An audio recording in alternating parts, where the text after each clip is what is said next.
Fala galera, eu sou o Thiago, host do programa Queremos Saber, e estou aqui hoje com o professor doutor Bruno Puga, para falar um pouquinho mais sobre o que é o Projeto Rondon e o impacto que ele tem, tanto dentro da universidade quanto na sociedade geral. Boa noite, Bruno. Boa noite, gente. Obrigado pelo convite. É um prazer estar aqui, Thiago. Estou à disposição aí. Legal. Bom, eu queria começar falando um pouquinho com o Bruno sobre a sua formação e também o que é o Rondon. Explicar um pouco para as pessoas o que é o projeto, enfim, toda a sua formação acadêmica.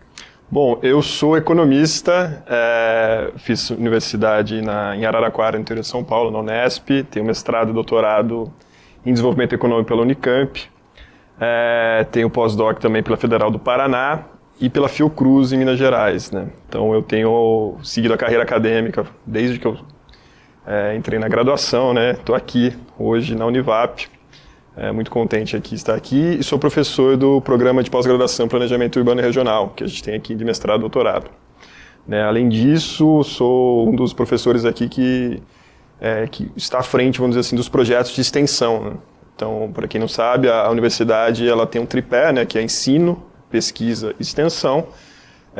E dentro da extensão a gente busca sair da universidade, sair dos muros da universidade e atuar junto às comunidades que a gente está inserido, né? Então aqui no nosso caso aqui na Univap, a gente atua com a comunidade aqui ao redor, né? Não só aqui em São José, mas também em outras cidades, né? Essa um pouco é a pegada da Univap desde da sua criação, né? Porque aqui é uma universidade comunitária, né? Muitas vezes as pessoas não sabem, acham que é uma universidade privada, né? Mas uma universidade comunitária tem esse pilar muito forte, né? Qual a relação disso tudo com o Rondon, né? Bom, o projeto Rondon é um projeto que iniciou em 1967 pelo Exército Brasileiro, Ministério da Defesa, se não me engano, à época. Mas a ideia era levar estudantes universitários para projetos, vamos dizer assim, de cunho mais assistencialista em comunidades remotas. Né? Você imagina o que era o Brasil em 1967, né? Uma realidade um pouquinho diferente do que a gente está atuando. A gente pode imaginar, mas em algumas localidades a situação é ainda um pouco complicada, né? Então, de 67 até 87, mais ou menos, esse projeto, essa primeira fase do Rondon, tinha um caráter mais assistencialista, que a gente chama, que é um viés um pouco de dar um alento, uma assistência para certas comunidades selecionadas pela então coordenação do projeto, selecionava estudantes aqui, de todo o Brasil, e iam até essas comunidades, né, desenvolver projetos de saúde, de educação, de qualquer outra coisa que o valha, né. Em 87, o projeto ele foi interrompido, foi encerrado, vamos dizer assim, em 88, né, e ele foi relançado somente em 2004, se eu não me engano, 2004, por uma pressão da União Nacional dos Estudantes. Então, um projeto que é até interessante, que tem um longo histórico, mas teve um grande ato também de quase 20 anos, mais de 20 anos na verdade, 20 anos de inoperância, né? Só que nessa nova versão do projeto Rondon, então encabeçada pelo Ministério da Defesa, junto com as universidades, ele passa a ter um caráter extensionista, que é essa pegada nossa de extensão, né? De ir para a comunidade, para os territórios escolhidos, mas para desenvolver competências, desenvolver habilidades que os universitários, as universitárias consigam desenvolver, né? Então a gente não vai lá para ajudar ninguém, esse é o ponto, né? A gente vai para, juntos, criarmos, na verdade, uma troca de saberes. Essa é a grande missão do Rondon. Então, integrar os jovens universitários a uma realidade diferente da sua, que muitas vezes não teria oportunidade de conhecer. Né? Então não é um projeto que a gente fala, vamos viajar lá, que o Rondon é legal, a gente viaja no nível da FAB, tudo pago e tal. Não é bem assim, né? A gente vai, não faz turismo, a gente faz projetos, são projetos de longa duração, bastante intensos, vamos dizer assim, mas depois eu posso explicar conforme suas perguntas aí, as curiosidades melhores. Legal. Eu queria aproveitar esse gancho que você falou, que o projeto ele foi retomado em 2004, né? Acho que foi isso aí, 2005, se eu não me engano. Legal. E eu queria saber como você conheceu o Rondon e que impacto ele teve na sua vida junto à extensão. Olha, eu conheci o Rondon inicialmente, primeiro, né, acho que todo mundo já deve ter escutado, ou ter um tio, um pai, não sei, um parente. Quando eu era universitário, eu fui no avião da FAB lá pro interior da Amazônia e tal, não sei o que. Alguém deve conhecer alguém que tem essa história, né? Certo. Eu não tive essa abordagem, mas quando eu entrei na faculdade em 2006, tinha um núcleo Rondon dentro da Unesp. E o professor, naquele momento, o professor Roberto, que inclusive eu encontrei ele agora, então faz 20 anos que ele está lá no projeto Rondon da Unesp, e encontrei ele agora lá nessa operação que a gente foi. E teve uma seleção, né, do projeto Rondon, porque foi a retomada, né, 2006 foi o primeiro ano, e enfim, aí teve lá um processo seletivo, eu fiquei sabendo um pouco mais ou menos, mas eu tinha um pouco essa ideia de que eu ia viajar de graça no avião da FAB. O meu gancho foi um pouco esse, né. Tentei, não lembro se eu tentei ou não tentei, me inscrever e por algum motivo, não sei se eu fui selecionado ou não lembro direito assim, qual foi o motivo e não consegui participar durante meu período de aluno, né, de estudante, né. A gente sabe muito bem que a graduação passa muito rápido, né.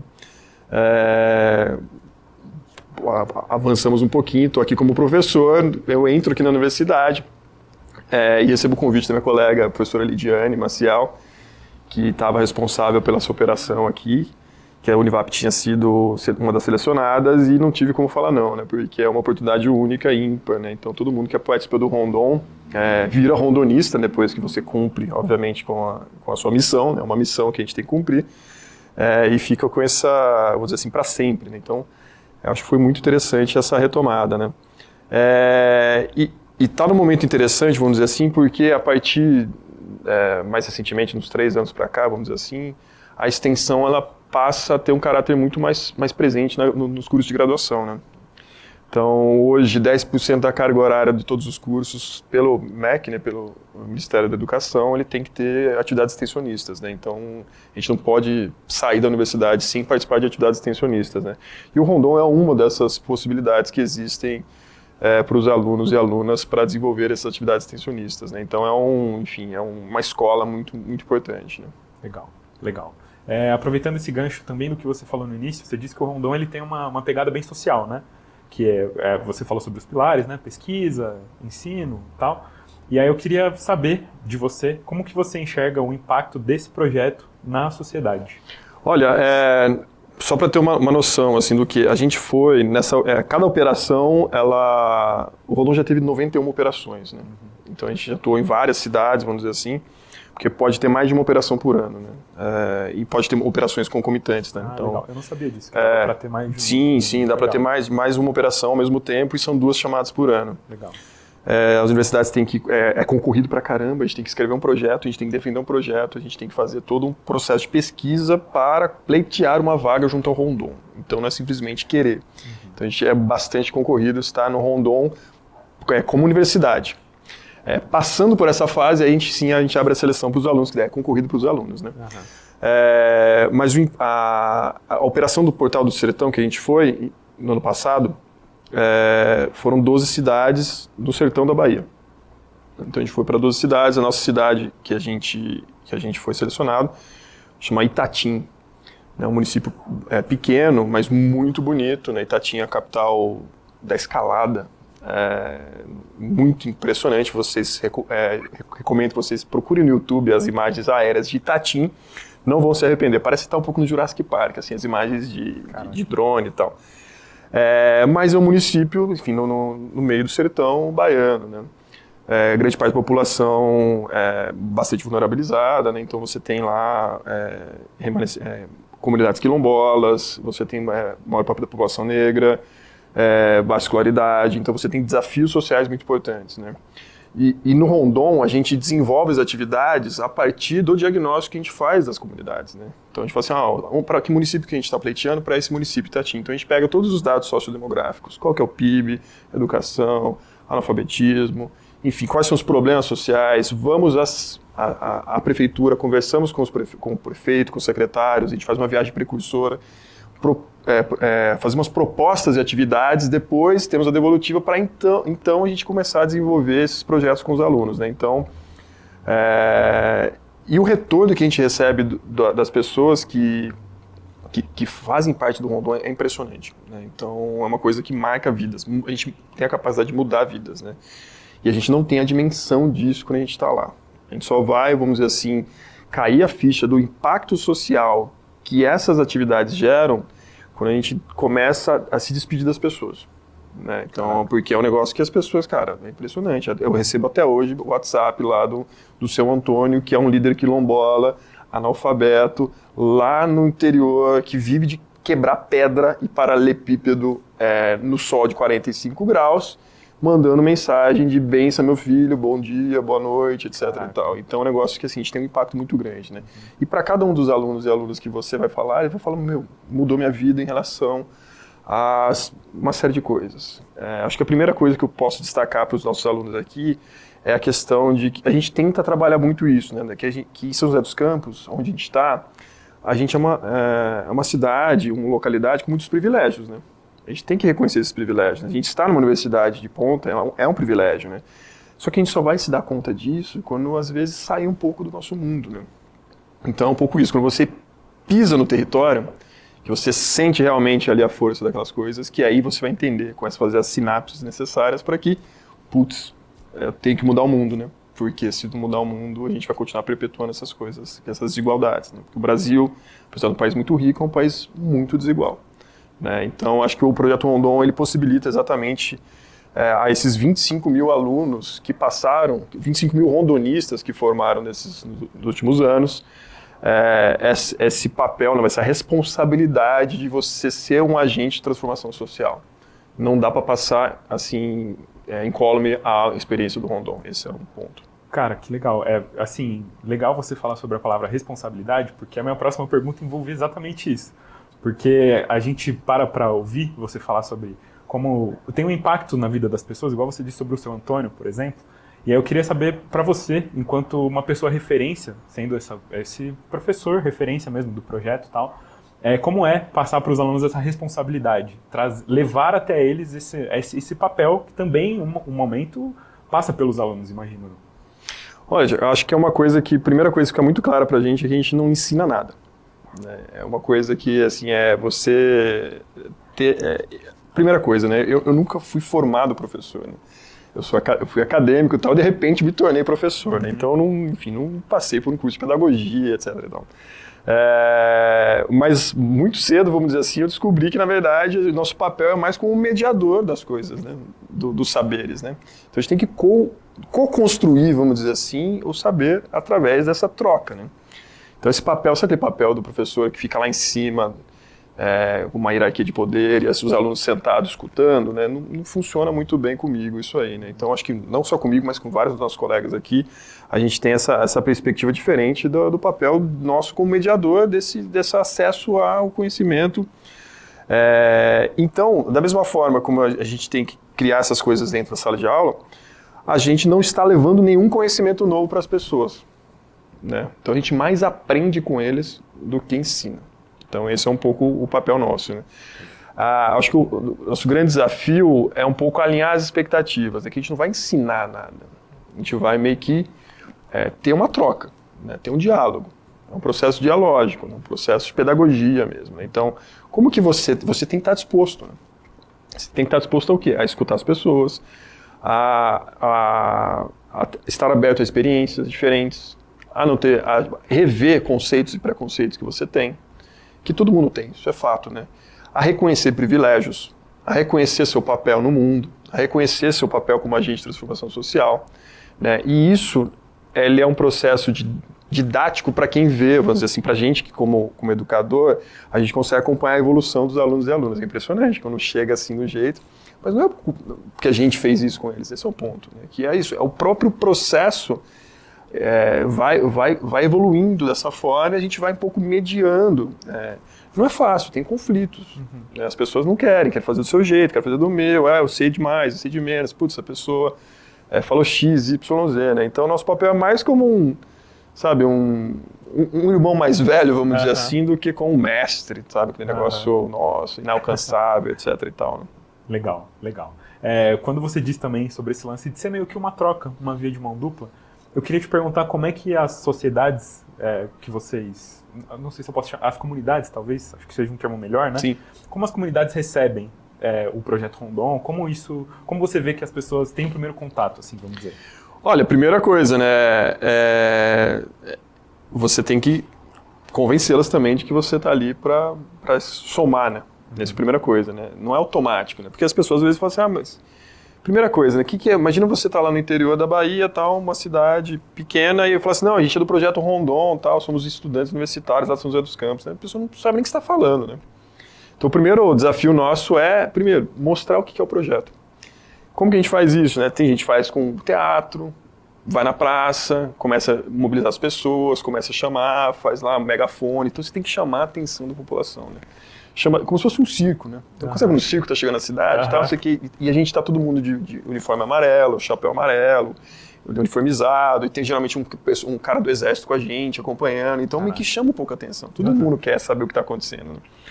E aí, a partir desse contato, a gente começa a criar uma atmosfera e começa a falar, a gente tá com umas oficinas e tal, vamos lá, e começa a mobilizar as pessoas.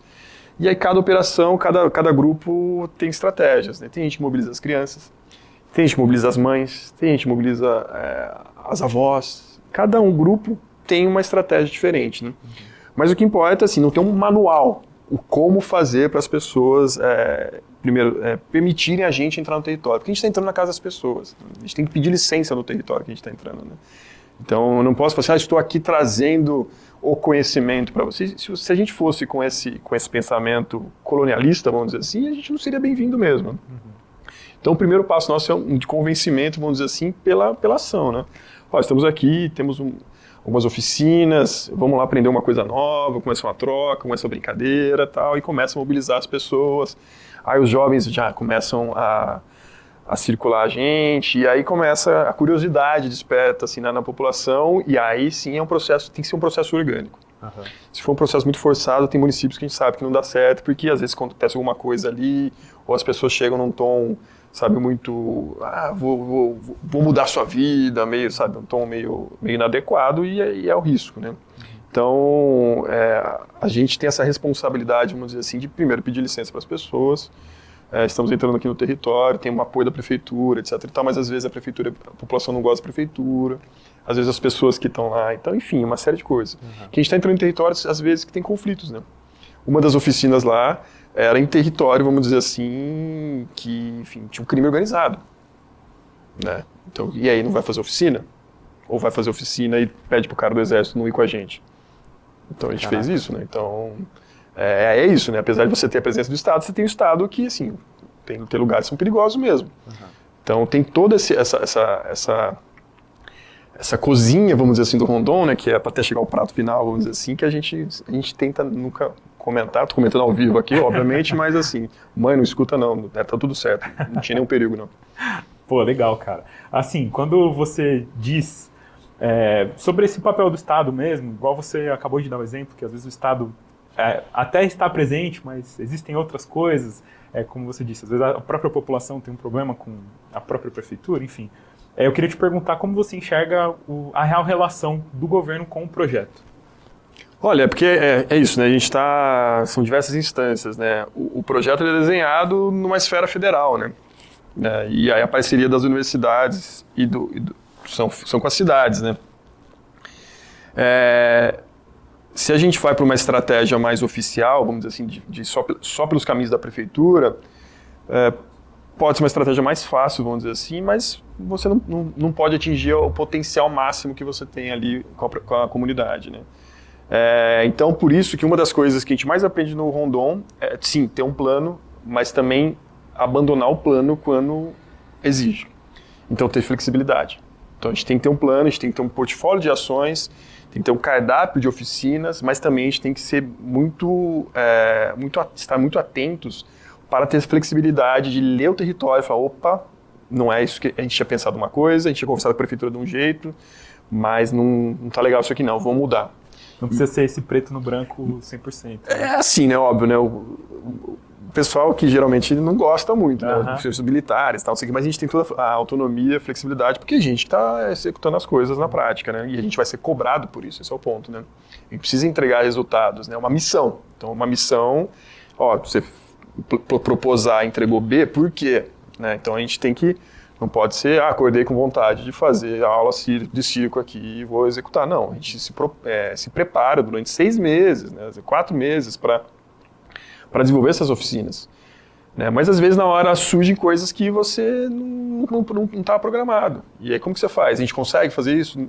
E aí que é interessante ver os alunos assim, aflorarem, né? Não, eu vou fazer isso. Não, eu consigo fazer isso. Não. E aí o negócio vai, entendeu? É impressionante como os alunos se desenvolvem muito rapidamente, assim, né? Então, tem que confiar primeiro, tem que confiar na equipe, né? Confiar que eles vão entregar e, assim, deixa o negócio acontecer, tenta fazer uma coisa bem leve, vamos dizer assim, sem muitas cobranças, mas com responsabilidade. Eu acho que daí funciona. Legal, cara, legal. Assim, aproveitando ainda o gancho do que você tinha dito, você falou um pouquinho sobre a cozinha, né, do Projeto Rondon, assim, vamos dizer, e você até usa um termo que eu achei bem legal, assim, que é o prato final.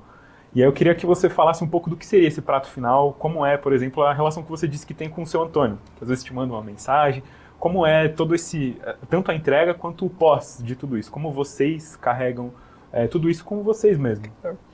Olha, é um negócio que marca mesmo, né? O seu Antônio, por exemplo, como eu falei, ele é um líder quilombola, né? Então, assim, eles estão lá naquele território há centenas de anos, né? Então, lugar sagrado para eles, né? E o primeiro contato que a gente teve, ele não foi muito receptivo, não. Né? Ele ficou meio acuado, meio não sei, então assim, demorou muito, estando no território lá, para a gente conseguir convencer o seu Antônio que a gente estava ali para ajudá-lo, não ajudá-lo, mas para juntos construir. E a forma que a gente conseguiu fazer isso, se eu te falar, você não acredita, né? Mas a gente meio que... O seu Antônio estava muito reticente com a gente, ele falou, não, mas... E aí tinha o Damião, que era filho, ou genro do seu Antônio, e Damião tinha um sonho de fazer um campinho de futebol no Quilombo. A gente falou, não, vamos fazer um campinho de futebol, então. Então a gente fez um campinho de futebol. Reformamos o campinho de futebol, todo mundo colocou lá, tal, não sei o quê, no sol quente, tal, um negócio, para você criar, assim, condições. Aí ele falou, não, então vocês estão junto na luta com a gente, então a gente está na luta com vocês. Porque tinha um problema com a prefeitura, problemas políticos da prefeitura, né? Então a gente meio que, sabe, conseguiu desenvolver uma relação com ele muito forte, diversas ações dentro do Quilombo, tal, muito, muito, muito impactante, né? Um outro caso, numa das atividades, a gente fez uma atividade na zona rural de Itatim, que a gente descobriu que tinha paneleiras, né? Paneleiras são mulheres que fazem panelas de barro. Sabe essas panelas de barro que vendem aqui em São Paulo? Sim. Um trabalho bem artesanal mesmo. Bem artesanal, né? E a gente descobriu que, na verdade, assim, elas faziam essas panelas e é um processo nada fácil para fazer essas panelas, né? Então elas têm que comprar esse barro ou caçar esse barro lá no meio do rio, trazer e formar toda a panela, depois queimar essas panelas, não precisa de carvão, uma série de coisas, fazem geralmente sozinhos, são mulheres de vulnerabilidade social.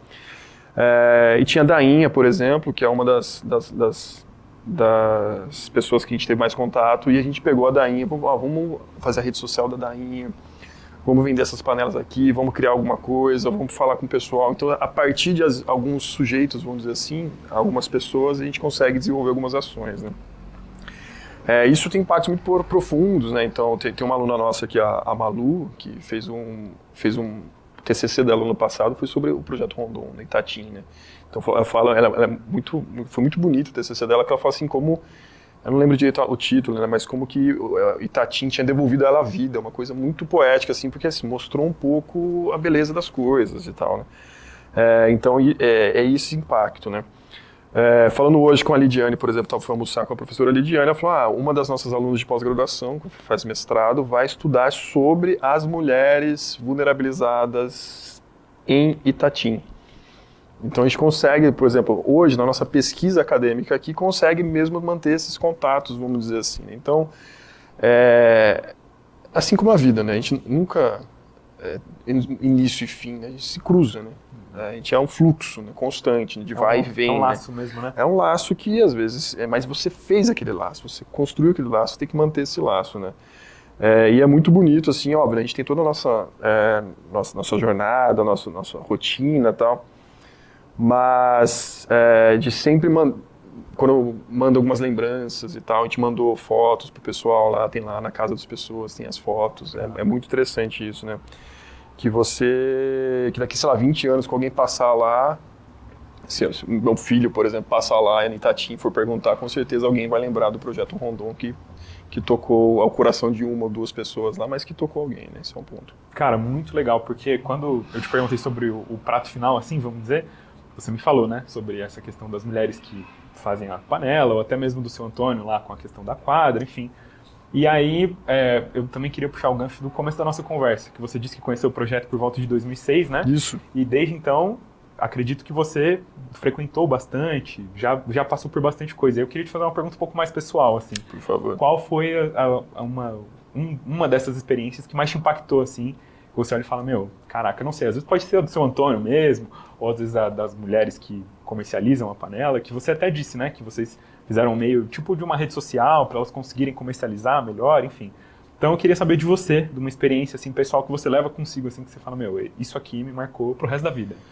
Eu acho que assim, todos os projetos de extensão que a gente tem desenvolvido, eu sou um cara muito emotivo, vamos dizer assim, né? Então me marca muito mesmo, né? Mas do Rondon, eu acho que seu Antônio me marcou demais por essa questão, sabe, da luta pelo território, sabe? O cara que é isso, né? Os quilombos, vamos dizer assim, tem reconhecimento muito tardio pela Constituição Federal, né? A gente como sociedade deve muito às pessoas que são descendentes de escravizados, pessoas escravizadas, né? Então a gente sabe ter esse contato, vamos dizer assim, dessa falta de apoio que eles tiveram e de mundos, diversas pessoas que vão ao território e prometem muita coisa. Isso é uma coisa que me marca muito. Eu acho que a gente tem que ter muita responsabilidade com isso, uma coisa que eu sempre cobro meus alunos quando a gente vai fazer pesquisa de campo ou atividade de extensão, para a gente nunca prometer nada, vamos dizer assim, porque é isso, né? A gente está prometendo para as pessoas algo que às vezes a gente não está na nossa mão, né? A gente tem que ter muita responsabilidade com isso, né? Então acho que essas duas histórias do São Antônio, com certeza, né? Porque é isso, né? Tem não sei se você sabe, mas esse pessoal, sabe essas estradas de paralelepípedo que a gente vê? São pessoas que quebram aquela pedra, né? Então o som do quilombo que a gente visitou era um som de marreta na pedra. Caraca. Então era pim, pim, pim, pim. O que é isso, na verdade? É uma pessoa trabalhando há 50 anos, 60 anos, na verdade mais, né? Centenas de anos, quebrando pedra para vender um caminhão de pedra por R$300. Caraca. Então eu falo assim, toda vez que eu vejo um paralelepípedo hoje, eu lembro São Antônio. Né, que eu acho que aquilo ali que é uma coisa que a gente não valoriza o trabalho das pessoas, né? A gente tem uma tendência de valorizar coisas e não pessoas, né? Então acho que é uma coisa muito marcante essa personificação, não personificação obviamente, mas toda vez que eu vejo um paralelepípedo eu sei que alguém, a uma mão, vamos dizer ali, quebrou aquela pedra. E cara, é muito difícil quebrar uma pedra. É muito mais difícil quebrar uma pedra no sol de 45 graus, né? E vocês pensar que as pessoas só fazem isso a vida inteira, é uma coisa que, até hoje, você fica até um pouco indignado, na verdade. Você fica meio que, cara, será mesmo que é isso que a gente tem que fazer? Será que as pessoas estão fadadas, vamos dizer assim, a não terem escolhas como a gente tem escolhas, porque, enfim, não tem alternativa, né? Até quando a gente vai permitir essas coisas, né? Então é isso que me move muito nos projetos de extensão que a gente tem desenvolvido, né? Acho que aqui na universidade tem, hoje mesmo a gente está com, a professora Sandra está desenvolvendo uma devolutiva de um projeto de extensão aqui com Casa de Acolhida, que é uma ONG aqui, que trabalha com famílias e pessoas soropositivas, né, no vírus da AIDS. É impressionante, sabe? É um negócio que não tem como você passar incólume, isso, né? É isso, né? A gente tem acho que nos devolve a humanidade esses projetos de extensão. Acho que é uma coisa que é um privilégio a gente estar numa universidade que valoriza essas coisas, né? Que não é comum. Legal. E assim, aproveitando também esse gancho do que você disse, vou te fazer outra pergunta mais pessoal, assim. Ao longo de todos esses anos participando do projeto, queria que você falasse se já existiu algum momento onde vocês passaram algum perrengue, assim, seja ele engraçado ou algo mais sério mesmo, que vocês olharam e falaram, meu, caraca, isso aqui eu nunca tinha vivido, isso aqui, eu tava esperando tudo, mas isso aqui eu não tava preparado não. Não, assim, apesar de, eu participei só de um Rondon aqui, só para deixar bem claro, né, vamos dizer assim, mas a coisa engraçada, vamos dizer assim, né, que a gente vai para, primeira coisa, a gente pega um avião, né, e vai para uma base militar. né? Então a gente sai daqui Congonhas, descemos em Salvador, Feira de Santana, né? E a gente fica no batalhão da infantaria, né? Então você fica ali, eu nunca tinha pisado no quartel, vamos dizer assim, né? E é um negócio, pra mim, muito diferente, né? Mas assim, às 5 da manhã toca lá uma corneta, você tem que acordar, e tá todo mundo dormindo em beliche de quartel e tal. Então essa convivência é muito interessante, né? E a gente fez um treinamento da selva, vamos dizer assim, né? Tem um treinamento lá, porque assim, tem os batalhões... a gente foi no 35º Batalhão de Infantaria de Feira de Santana. E tem enfim, são os guerreiros esqueci o nome, como que é os Guerreiros do Sertão, esqueci o nome o pessoal vai me matar, mas assim, desculpa gente, eu esqueci mesmo o nome, né? Que, cara, são os batalhões de infantaria Guerreiro da Caatinga. Eles estão lá sabe, a Caatinga é um negócio inóspito, né? Super diferente, assim, né? Então a gente tem um treinamento lá com o pessoal sobre caça, sobre sobrevivência na Caatinga e tal. E é muito interessante, assim, o negócio... Mas, assim, é ruim ser acordado às 5 da manhã com uma fanfarra na sua orelha, né? Porque o pessoal acorda, tem todo um rito, não sei o quê, tem todas as regras, mas é muito divertido, vamos dizer. E no final, né, a gente faz uma baita de uma confraternização, porque, primeiro, são 12 cidades, então são 24 universidades que vão, centenas de estudantes, se reúnem no batalhão, cada um vai para as 12 cidades, depois de 16 dias volta todo mundo, e aí a gente confraterniza, etc. e tal, uma molecada adora, né? Então tem várias histórias muito interessantes, né, obviamente, mas ter esse contato, vamos dizer assim, né, teve um pessoal lá que foi para uma cidade, não lembro o nome, que era muito mais longe que a gente, e o ônibus atolou. Caraca. Então a gente tem que empurrar o ônibus tem que cruzar rio, aí chegou depois e era um ônibus de escolar e infantil. Então a gente não cabia nas cadeiras do ônibus, então todo mundo ficou meio que, sabe, assim, né, não cabia as malas, tal, não sei o quê. Então tem alguns perrengues, vamos dizer assim. Aí você chega na escola, que você vai dormir, você não tem infraestrutura, às vezes não tem banho, tem uma série de coisas que você tem que... A culinária, às vezes, não é o que você está acostumado a comer, você tem que reaprender a comer. Aí tem bicho. Eu fui queimado por um bicho que chama potó. Caraca. Que ele queima, assim, eu cheguei aqui todo queimado, queimaduras graves, assim, né? Caraca, mano. Então acontece de tudo, né? Porque é uma operação, né? Então são centenas de estudantes. Mas é impressionante, eu saí com uma outra impressão, vamos dizer assim, do Exército, por exemplo, né? Eu nunca tive contato, obviamente, mas tem esse braço do Exército muito interessante, vamos dizer assim, que desenvolve essas ações e muito bem impressionado, né, com a estrutura deles e com a seriedade que eles encaram essa missão do Rondon, né? E eu acho interessante que o projeto Rondon tem esse nome em homenagem a um patrono do Exército Brasileiro, o Marechal Rondon, né, que é um cara que, enfim, foi um dos grandes exploradores brasileiros aqui, né? Então, passou telégrafo pelo meio da Amazônia, fez expedição com o presidente dos Estados Unidos, o Roosevelt. Só que ele tinha uma ideia de integração, por exemplo, dos indígenas, e ele tomou uma flechada e falou, não atirem, porque a frase dele, que é famosa, é morrer se for preciso, matar nunca, né? Então é isso, né? Então é uma coisa que a gente está aqui numa missão para conhecer o território, integrar, etc. Então acho que é muito, muito bela essa história do Rondon, e espero que a gente consiga, na verdade, agora ter outros professores também que estejam dispostos também a participar. A gente teve aqui na Univap, acho que foram, se eu não me engano, quase 10 missões que a gente participou já, operações, desculpa. Mas é isso, a gente está tentando, vamos dizer assim, ver se a gente emplaca mais uma aí para ter essa experiência com todo mundo que queira estar junto com a gente. Pô, legal demais. E assim, Bruno, eu ia te perguntar sobre como é a finalização, e você acabou até falando já, né, que a galera se reúne, cada um vai para um lado, tal, e no final se reúnem de novo, voltam, trocam experiências e, enfim, criam mais laços ainda a partir de outras histórias. Então eu queria te pedir para a gente finalizar isso aqui, para você passar um recado para a galera, assim, mostrando, impulsionando talvez a galera que queira participar ou que está meio na dúvida, você deixar um recado final aí para conhecer o projeto e acho que a gente conseguiu captar bastante da sua mensagem do quanto é impactante, do quanto essa troca é positiva e do quanto a gente leva coisas para o resto da vida, como você disse, né? O seu Antônio, acho que é um exemplo que, né, ele é vivo ainda na sua rotina, e, enfim, como tudo acontece, então é todo seu, o espaço é todo seu. Não, eu acho que é óbvio, né?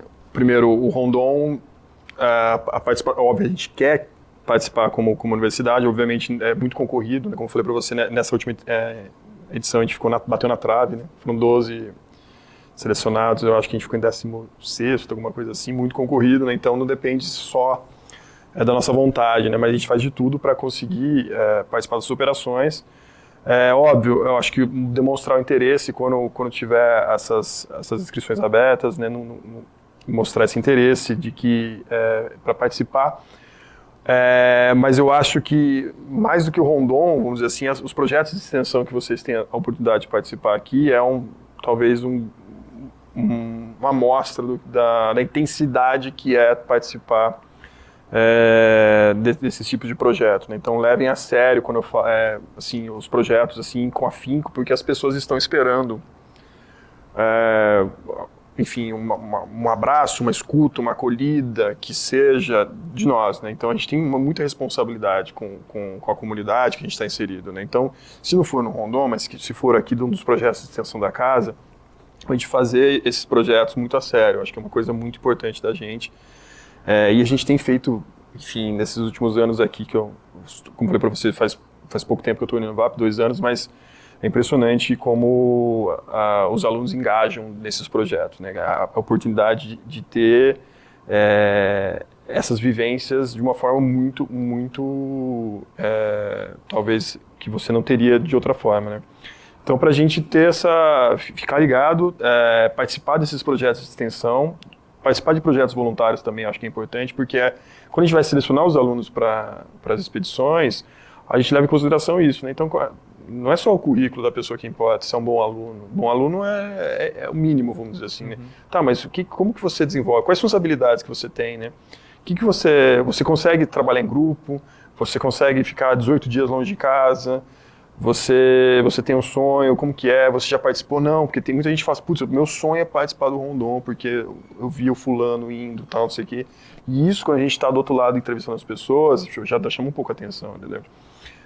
Então, putz, não, eu trabalho na igreja, eu trabalho, sei lá, uma atividade aqui na extensão, gostei muito e tal.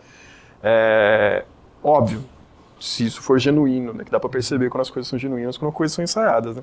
Então, acho que é mais se desenvolver e criar essa sensibilidade, né? Que eu acho que é um pouco a oportunidade que vocês têm aqui, é muito rica e talvez não tenha, assim, lá para frente, vamos dizer assim, quando vocês estiverem no mercado de trabalho, com família e tal, não sei o que, é mais difícil, obviamente, né? Mas a gente tem que manter essa chama viva, vamos dizer assim, de simplesmente, nosso papel não é simplesmente pagar boleto, né, e, sabe, reproduzir o jogo da vida, né? A gente tem que ser uma coisa a mais, né?